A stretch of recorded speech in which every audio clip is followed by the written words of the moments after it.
As pessoas vêm fazendo desafios, até sobre as posturas no yoga. Mas, por professor, qual é o maior desafio que o yoga tem?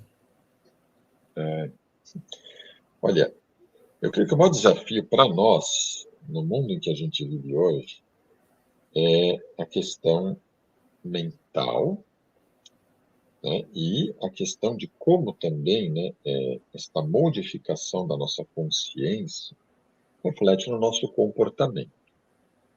Porque nós costumamos muito falar do yoga como um caminho espiritual, mas é muito difícil nós entendermos, né, na prática e até aplicarmos isso na nossa vida, no nosso dia a dia, como de fato um caminho espiritual. E o que eu entendo por um caminho espiritual?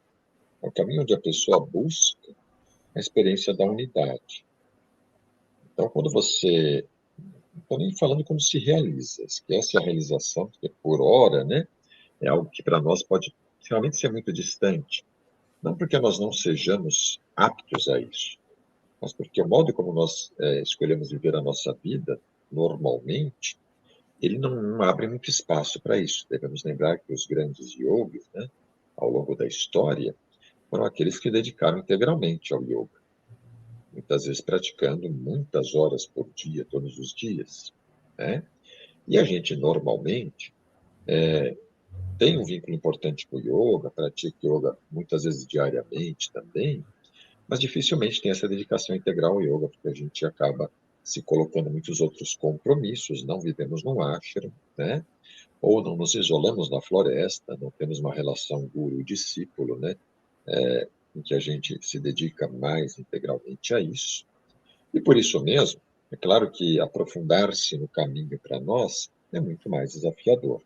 Alguns diriam, né, que pode restar para nós muitas vezes uma opção como a do Karma Yoga, né, que não é deixar de fazer o que a gente já faz no dia a dia, no cotidiano, no trabalho, mas mudar a ótica ou a perspectiva que nos motiva a fazer tudo isso.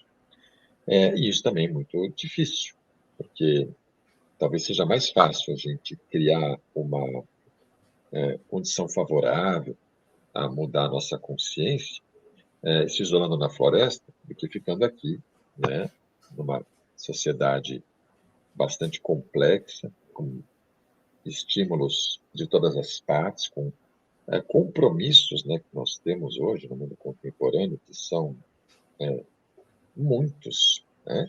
Inclusive hoje com essa questão da comunicação e das tecnologias da informação, nós ficamos sobrecarregados, né, de informação o tempo inteiro e também de cobranças que antes não tínhamos, né? Antes, eu me lembro de uma época em que eu dava aula, saía da aula e ficava tranquilo, ninguém, ou raramente iam ligar o telefone para falar comigo em casa, quando realmente era preciso.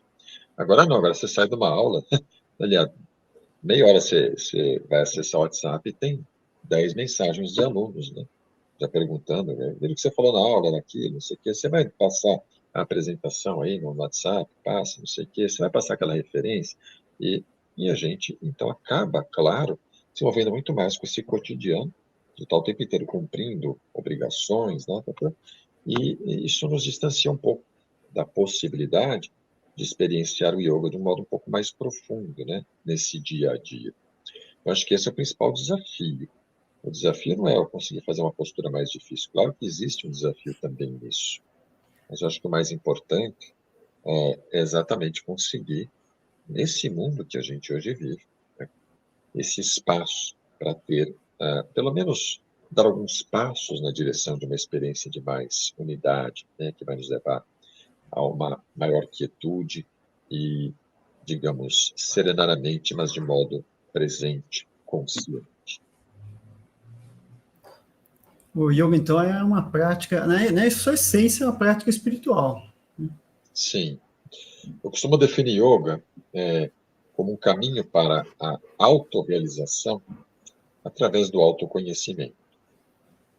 Então, porque o yoga parte do princípio de que a realização só pode realmente acontecer de dentro para fora, né? Quando a gente descortina em nós esse potencial para a realização.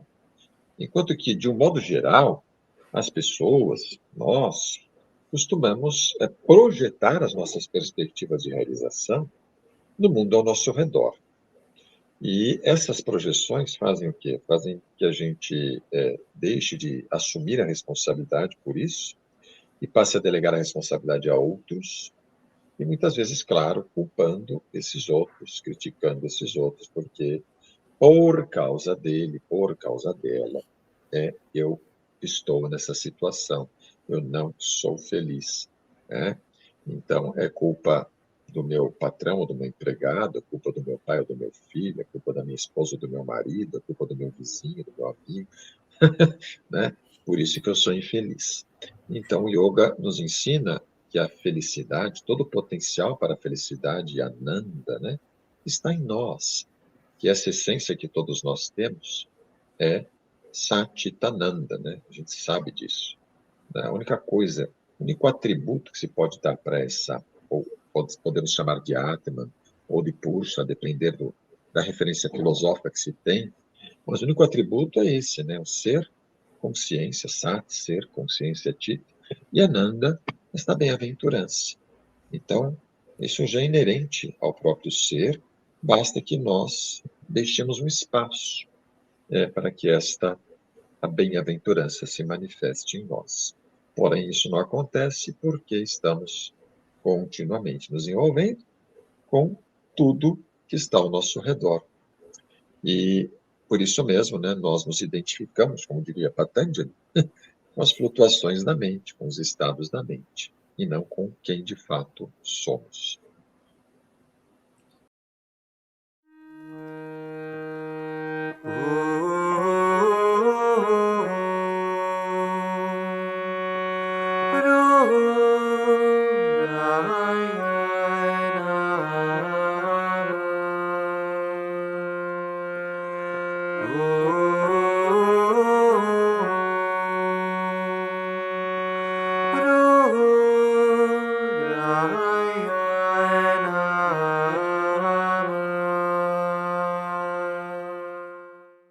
O que você entende por meditação?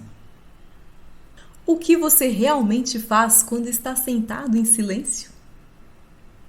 Existirá alguém que consegue pensar no vazio? O que é o estado meditativo? Qual a minha busca na meditação?